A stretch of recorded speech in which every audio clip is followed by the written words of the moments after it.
संस्कृत भागीरथी के इस अंक में जो श्लोक लिए गए हैं वे सभी संस्कृत सुभाषितानी से हैं। संस्कृत सुभाषितानी के संग्रह से ये श्लोक लिए गए हैं। श्लोकों की संख्या भी 4 है इस अंक में, जिसका उच्चारण और अर्थ मैं बताऊंगा। आशा करता हूँ आप इसे पढ़कर, इसे मनन कर अपने जीवन में लाभ उठाएंगे। तो पहला हमारा है गुणेज्ञेषु गुणा भवन्ति ते निर्गुणं प्राप्य भवन्ति दोषा सुस्वादु तोया प्रभवन्ति नद्यः समुद्रम आसाद्य भवन्तेन पेया गुणा गुणेषु गुणा भवन्ति। गुण जो हैं वह जो गुणी व्यक्ति हैं उनके पास अगर वो जो गुण होता है, गुणवान व्यक्ति के पास गुण जाकर गुण हो जाता है उसका, और अगर किसी निर्गुण व्यक्ति के पास वह गुण चला जाए तो उसके लिए दोष हो जाता है। जैसे सुस्वादु तोया माने होता है जल, नदी।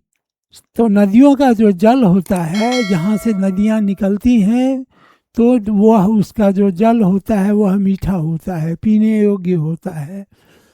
और वही नदियाँ जब जाकर समुद्र में मिल जाती हैं तो वह पीने योग्य नहीं रहती हैं। समुद्र के जल में मिलने से खारा हो जाता है। उसी प्रकार जो गुणी व्यक्ति है उसके पास गुण रहेगा तो वह दूसरों के लाभ आता है, और वही गुण अगर किसी अवगुणी व्यक्ति के पास चला जाए तो वह दोष हो जाता है। जिस प्रकार नदियाँ अपने उद्गम स्थल जहाँ से वो निकलती हैं उसका जल मीठा होता है, पीने योग्य होता है, और वही नदी जब नदी का जल जाकर समुद्र में मिल जाता है तो वह खारा हो जाता है, नमकीन हो जाता है, पीने योग्य नहीं रहता है। तो अब हम लोग दूसरा श्लोक पढ़ेंगे। साहित्य संगीत कला विहीनः साक्षात पशु पुच्छ विषानहीनः। साहित्य संगीत कला विहीनः, ऐसा मनुष्य जो साहित्य संगीत और कला से विहीन है। अब साहित्य क्या है?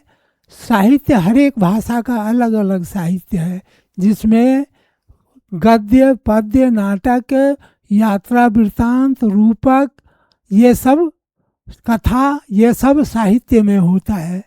संगीत, ऐसा मनुष्य जो साहित्य से विमुख है, संगीत से विमुख है, जिसके पास किसी प्रकार का कला नहीं है, वह मनुष्य कैसा है? साक्षात पशु के समान है। और पुच्छ विषानहीनः, उसके पास पूंछ नहीं है और उसके पास सींग नहीं है।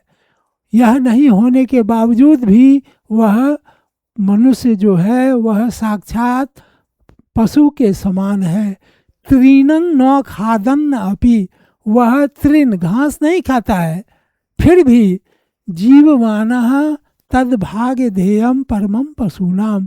पशुओं में भी उसको हम लोग पशु के रूप में नहीं जानेंगे, पशुओं के रूप में उसे श्रेष्ठ पशु के रूप में ऐसे जीवधारू को हम लोग जानेंगे जो घास नहीं खाता है, जो कला संगीत से विहीन है और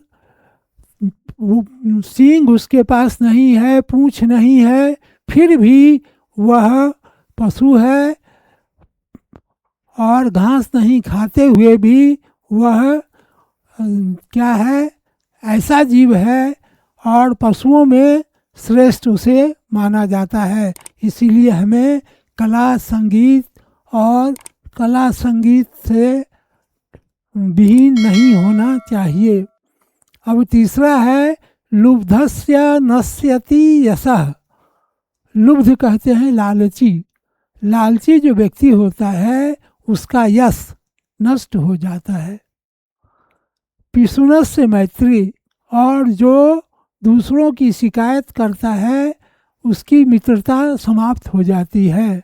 नष्ट क्रिया से कुलम अर्थम, और जो क्रिया नहीं करेगा, कार्य नहीं करेगा, काम नहीं करेगा, उसका कुल उसका कुल जो है, उसके कुल में अर्थ नष्ट हो जाता है। परस्य धर्मः, और जो धर्म के काम को नहीं करता है, कर्म नहीं करता है, उसका धर्म नष्ट हो जाता है। विद्या फलं व्यसनी, और विद्या का फल जो है वह विभिन्न प्रकार के व्यसन करने से नष्ट हो जाता है। और कृपण जो है उसके मित्र जो हैं वो नष्ट हो जाते हैं, मित्र उसको छोड़कर चले जाते हैं।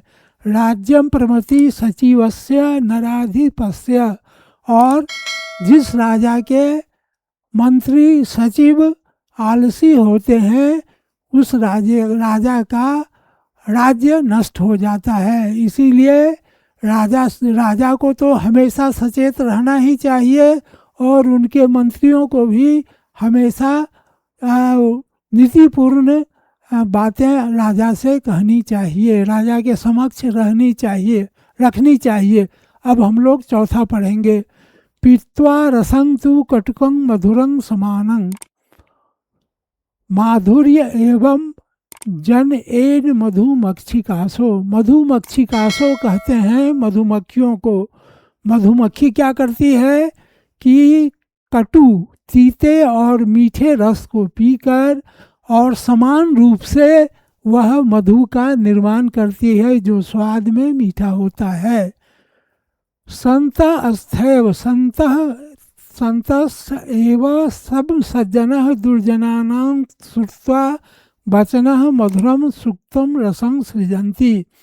उसी प्रकार जो सज्जन होते हैं वे दुर्जनों के कटु वचन को सुनकर और उसे मधुर वचन के रूप में लोगों के सामने प्रकट करते हैं, प्रकाशित करते हैं, बोलते हैं। तो क्या हुआ कि तीते और मीठे रस को पीकर मधुमक्खियाँ जो है उसे मीठा बना देती हैं और उसे मीठे के रूप में संग्रह करती हैं, शहद के रूप में, मधु के रूप में संग्रह करती हैं। उसी प्रकार सज्जन जो होते हैं वे दुर्जनों के कटु वचन को सुनकर उसे मधुर के रूप में मीठा बनाकर दूसरों के सामने प्रकट करते हैं। एक कहानी है, एक छोटी कहानी। एक साधु बाबा थे, नदी में स्नान कर रहे थे और एक बिच्छू नदी में पानी में डूबता हुआ धारा के साथ बहता जा रहा था। साधु ने सोचा कि इसको निकाल देते हैं, नहीं तो ये मर जाएगा। वो निकालने गए और बिच्छू, उसका तो डंक ही उसका दोष है, बस वह डंक मार दिया हाथ में। साधु को कष्ट हुआ, हाथ से बिच्छू गिर पड़ा। फिर भी वो दोबारा निकाले, 3 बार निकाले, 4 बार निकाले और बिच्छू अपने स्वभाव के कारण डंक मारता रहा। अंत में वह निकाल कर ही दम लिए और उसका जान बचा दिए। तो इसी प्रकार सज्जन जो होते हैं वह दुर्जन के कटु वचन को सुनकर उसे मधुर वचन के रूप में परिणत करते हैं। तो आज यह 4 श्लोक आपके सामने रखा। आशा करता हूँ आप इससे अपने जीवन में लाभ लेंगे।